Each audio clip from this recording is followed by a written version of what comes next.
Hello everybody, and welcome back to another episode of your OGR, as today we got game 46 as the Edmonton Oilers took on the Seattle Kraken and walked away with a massive 5-2 victory. Finally getting a 4-game winning streak, which we haven't done this since I think the start of the season was the last time we actually really went on a good winning streak. I don't even really remember the last time we actually had like a good winning streak. I think at the start of the season we were like 500, but I think, yeah, we had about a five-game winning streak at the start of the season. But since then, we haven't really been able to put, consecutive games together and actually have good winning streaks. But right now, we're finally putting together a really good winning streak where we're actually playing really good. We had a great 5-on-5 night once again against the Kraken, where we just really dominated them. And this was a team that we got dominated a while ago, but this was a game where we purely dominated the Kraken. We're honing them in their own zone.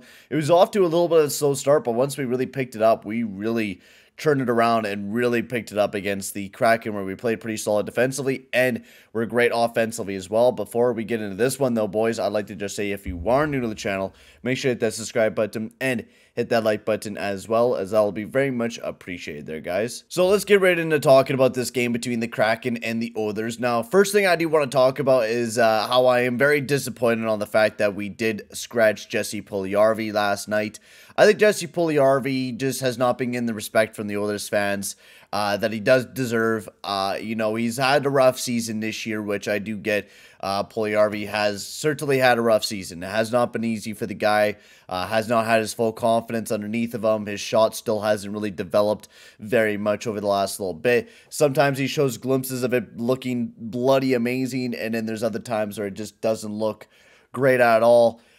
So with that, I would like to see just Jesse Puljujarvi being traded away to go somewhere else, because quite honestly, you're not being respected by a lot of the Oilers fans. A lot of the Oilers media are not respecting him enough, and I think he should be going on somewhere else where he could actually flourish.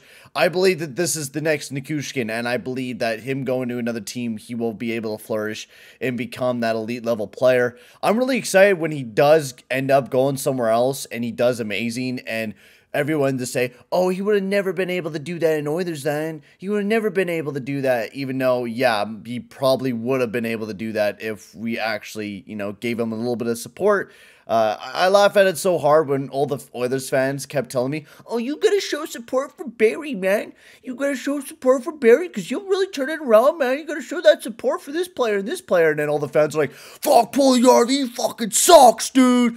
Oh, he just sucks, man. I don't know why you're supporting Puljujarvi. And then they turn around, oh, you gotta support every player for the Edmonton Oilers. Yeah, okay, buddy. Yeah, you're really showing your two sides there, man. Anyways, instead of me talking about Puljujarvi, let's get into talking about this Kraken versus Oilers game, which was an amazing game. I will say that this was an amazing game for the Edmonton Oilers. We played great offensively. We had an amazing night. So let's get into the scoring summaries. Daniel Sprong got his 15th goal of the season to start the game off for the Seattle Kraken. It was an awful bounce.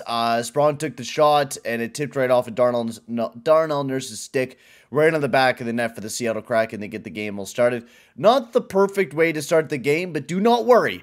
Connor McJesus was here to rescue us as he dashed right into the zone, dashing through, breaking Justin Schultz angles, and was able to just take a beautiful quick snapshot and throw his 38th goal right into the back of the net for Mr. Connor McDavid as he continues his ridiculous pace. 84 points in just 46 games. Incredible what McDavid's been able to do in just this half of the season. Already have 84 points. The guy could have 80 or 160 points this season, which would just be absolutely mental.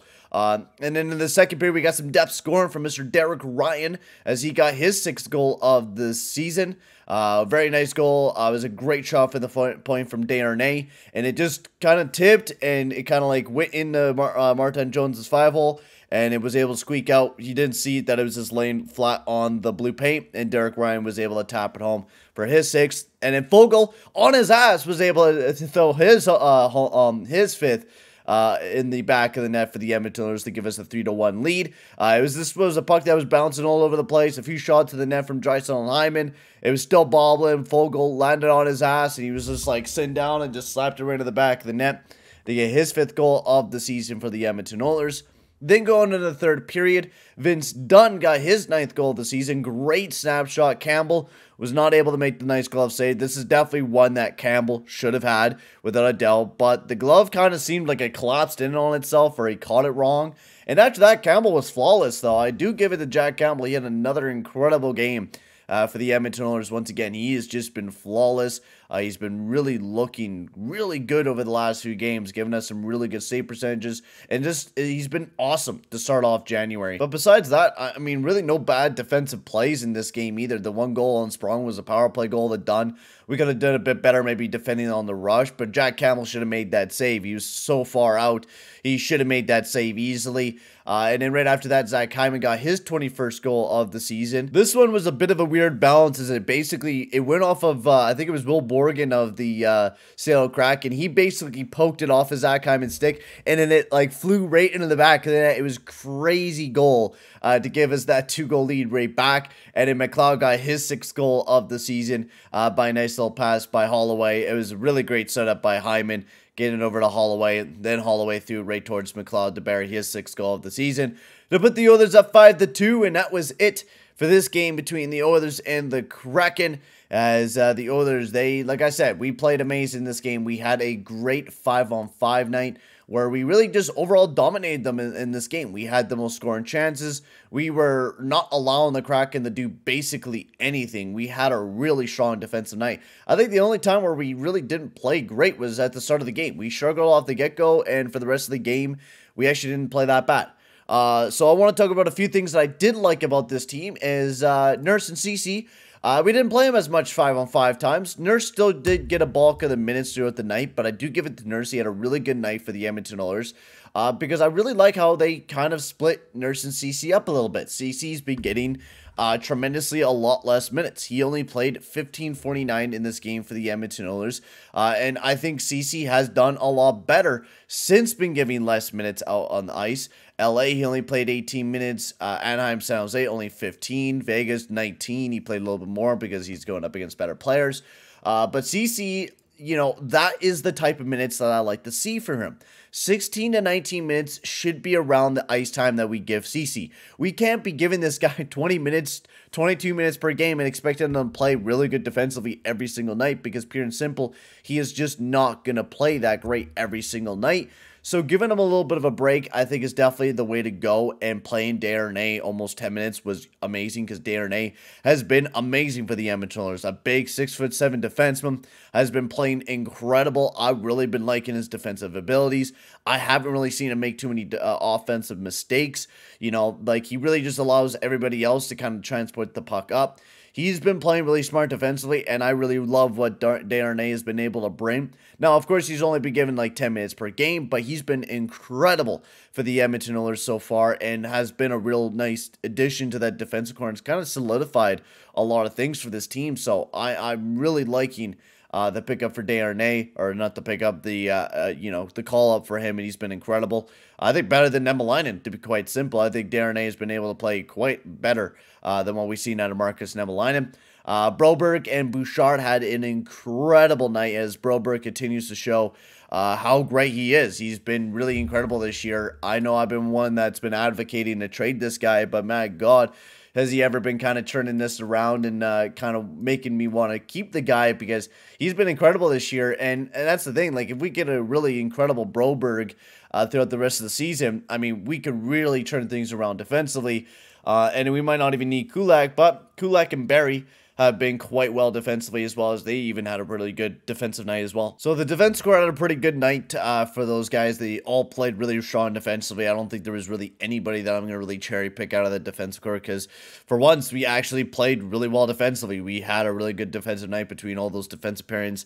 Now, we're not going up against one of the strongest teams offensively to note, but I will give them credit on the fact that we did play really well defensively against a team that did lit us up a while ago, so we played really well against them.